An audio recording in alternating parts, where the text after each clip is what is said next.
Assalamualaikum warahmatullahi wabarakatuh. Perkenalkan, nama saya Denny Widi Putra, dan pada kesempatan kali ini saya bersama teman-teman saya yaitu Aldi Respati, Rizky Wahyudi, Rafia Noviansa, dan Usman Arifin akan mempresentasikan materi kami yang berjudul bentuk-bentuk organisasi bisnis. Dalam presentasi ini kami akan menjelaskan berbagai macam bentuk organisasi bisnis beserta ciri-ciri kelebihan dan kekurangannya. Semoga penjelasan dari kami bisa menambah pemahaman teman-teman semua tentang bagaimana organisasi bisnis dibentuk dan dijalankan. Baiklah, mari kita mulai presentasinya.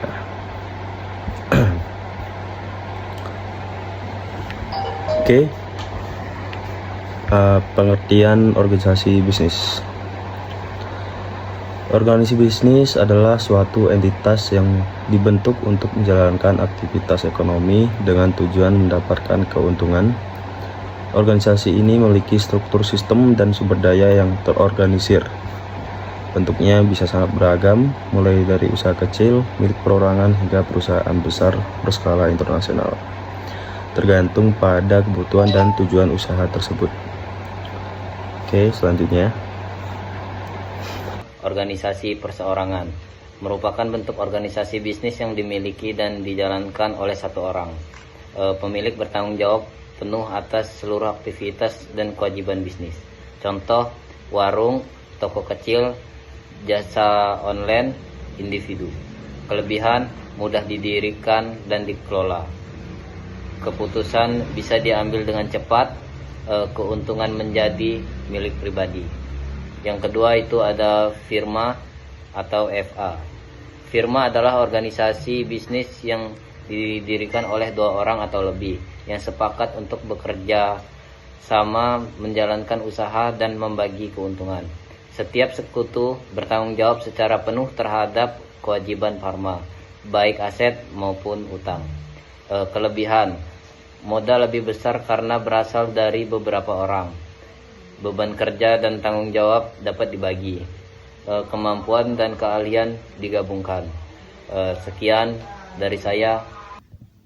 Persekutuan komanditer atau CP. CP terdiri dari dua jenis sekutu-sekutu aktif yang mengelola bisnis dan sekutu pasif komanditer yang hanya menyetor modal. Bentuk ini cocok untuk pengusaha yang memiliki ide usaha,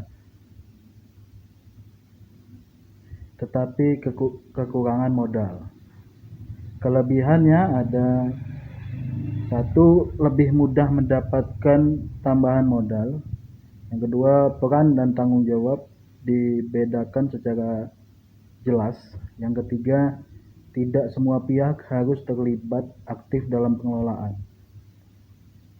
Kekurangannya, yang pertama, sekutu aktif menanggung resiko lebih besar. Yang kedua, sekutu pasif tidak punya kendali operasional. Perseorangan terbatas, ini yang slide selanjutnya, atau PT. PT adalah badan usaha berbadan hukum dengan modal terbagi dalam bentuk saham. Pemilik saham memiliki tanggung jawab terbatas sebesar modal yang disetorkan. Kelebihannya, yang pertama, tanggung jawab terbatas. Yang kedua, potensi pertumbuhan besar karena bisa mengumpulkan banyak modal. Yang ketiga, keberlangsungan usaha tidak bergantung pada satu orang. Kekurangannya, yang pertama, proses pendirian rumit dan membutuhkan legalitas. Yang kedua, biaya pendirian dan operasional lebih tinggi. Dan yang ketiga, diatur ketat oleh pemerintah dan otoritas pasar. Baik, itu saja yang bisa saya sampaikan. Koperasi adalah organisasi bisnis yang dimiliki dan dikelola oleh anggota secara demokratis demi kesejahteraan bersama, menganut prinsip dari anggota, oleh anggota, untuk anggota. Kelebihannya adalah, yang pertama, meningkatkan kesejahteraan anggota, Modal berasal dari partisipasi anggota, operasional berdasarkan kepercayaan dan kebersamaan. Kekurangannya, proses pengambilan keputusan bisa lama, manajemen bisa kurang profesional, ketergantungan pada partisipasi aktif anggota. BUMN atau Badan Usaha Milik Negara. BUMN adalah badan usaha yang sebagian besar atau seluruh modalnya dimiliki oleh negara. Biasanya bergerak di sektor-sektor strategis dan pelayanan publik, contoh PLN, Pertamina, dan KAI. Kelebihannya, memiliki modal yang besar dan didukung oleh pemerintah. Stabilitas tinggi karena berada di sektor penting, bertujuan memberikan pelayanan publik sekaligus keuntungan. Kekurangannya rentan terhadap birokrasi, kurang efisien dibandingkan swasta, dan juga intervensi politik bisa mengganggu kinerja. Sekian dari saya.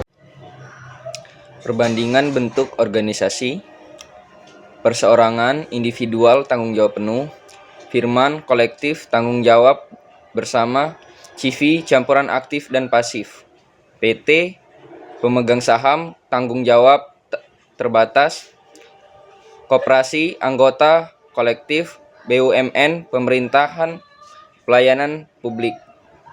Penutup, memilih bentuk organisasi bisnis yang tepat sangat penting untuk kelangsungan dan keberhasilan usaha.